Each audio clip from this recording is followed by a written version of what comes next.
Ay, gabi.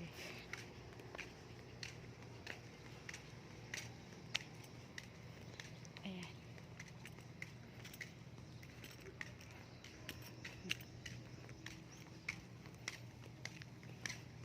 If you want to relax, dito lang kayo sa Paradise Island.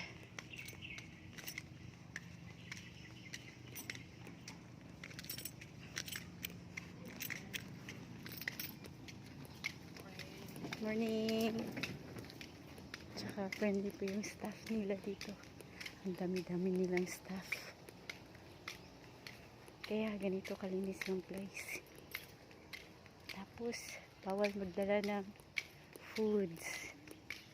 Kasi may restaurant sila.